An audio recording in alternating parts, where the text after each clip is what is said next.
16-year-old homeless Yahoo, and I was homeless, turned into an 18-year-old parent for the wife, 9-month-old son, working in West Texas oil field.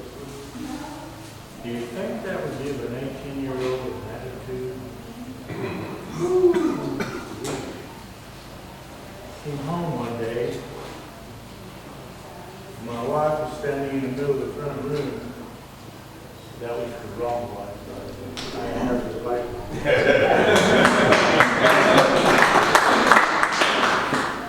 With an envelope, and she was crying.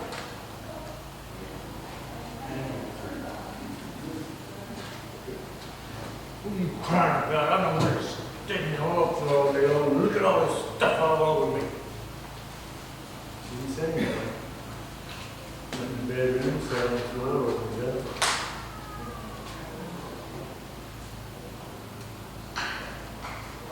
Yeah. I was trapped.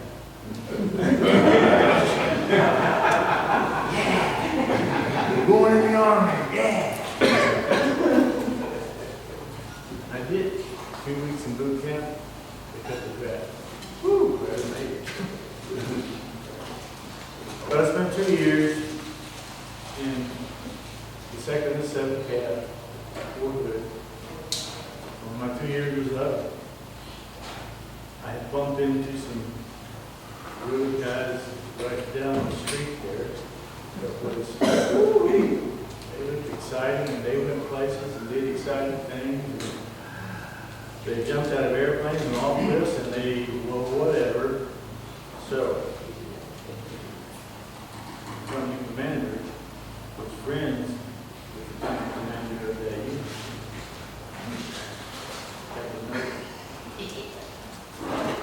So, we got together, we all got together, and he said, you don't have to re-enlist for the unit. What we're going to do is we're going to transfer you over. You re-enlist from Ranger School, Airborne School, Leadership School, and you will get all these schools, and then you'll come back. And I did. And I was very blessed. Ranger School, I did do pretty good. I made it in the top 10%. I come back to the unit, bucks up, E5. Uh-oh. But A Company 75th Rangers gave me values of life. Three people in that unit especially shook my reality and pointed me in the right direction.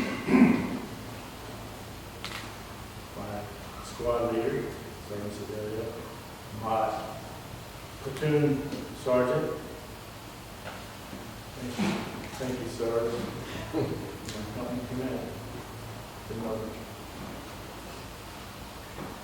They suggested to me many things, many values. Study the character of someone.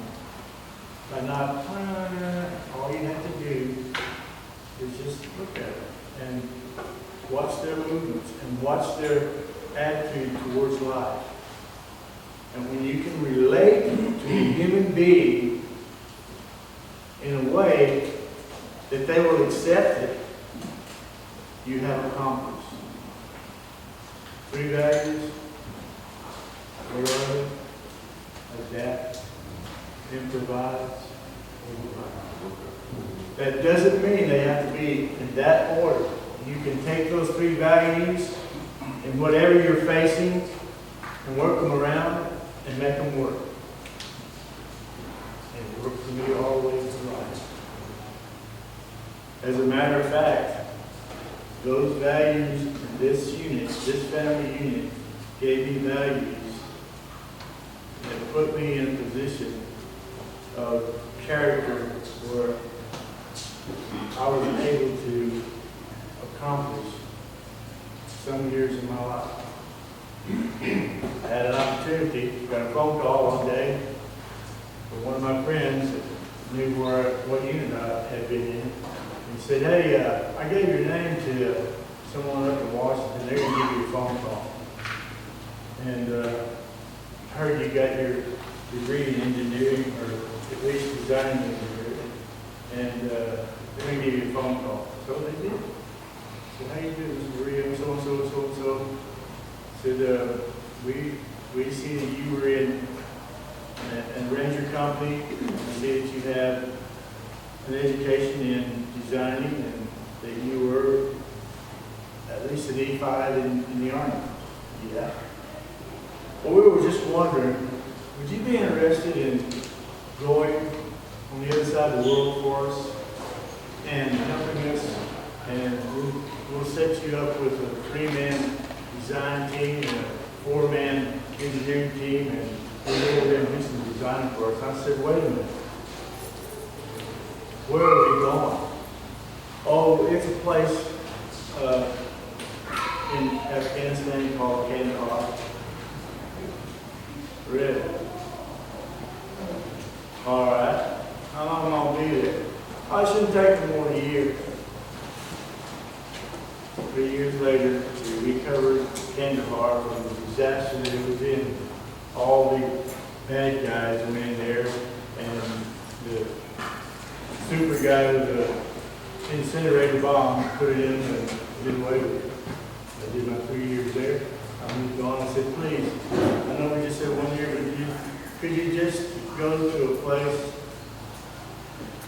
up on the Pakistan border that we really need some designing done for our people up there? We're in on the Pakistan border. Well, it's a place called Salerno. All right.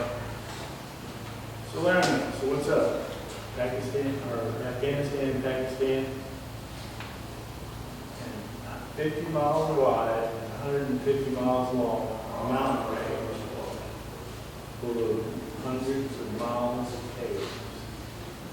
And all the Taliban that survived or didn't go to Kandahar when they blew it up or burned it up, went into those caves and they rehabilitated to a point where they were enormous. And Salerno was a place for them to try, for us to try to keep them out. We were doing pretty good. I did my time there, and I was ready to go home. I got it on. Got my bags. Went out there and was waiting for my Jeep, or the Jeep to take me to the airfield and we can catch a ride back to the world. I don't have a copy with me, but yesterday there was I put some copies of the flag, the Glory Could Speak. And I was standing there at that flagpole, going home. Yeah, going home. My wife, all of a sudden, boom! Boom! Up on the 2 front gates, blew our front gates off. And I heard somebody holler, "We've got a bunch of soldiers coming up from the back." And in the back of the post was a little bit of an orange grove. And they had been coming into there for many days, sneaking in, and we didn't know they were out there. What do you mean we got a bunch of soldiers coming up and behind? It wasn't our soldiers. It was Taliban that had collected American dress with American arms, but they had some extra on them too. Under their jacket was and there were many. They were coming over the gates, over the fence, and it was a real fun time for 3 days. 3 days later, I'm back out of the headquarters, my stuff. Whew. Okay, I'm going home.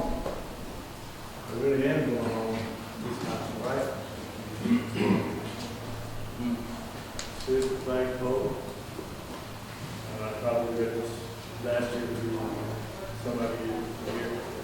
I looked up. God, if that glory banner can speak of my voice,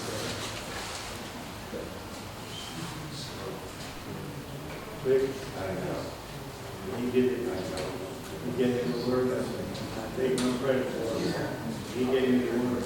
I wrote them down, and I thought, I had a friend that saw them one day and said, put that in a plaque, and put it out there so people could read it. You didn't do it, you know God did it, but you're the one that He gave to do it. Put it on a plaque, put it out there so people can put it on the wall. I came home, and I thank God for all He did for me, when He put me.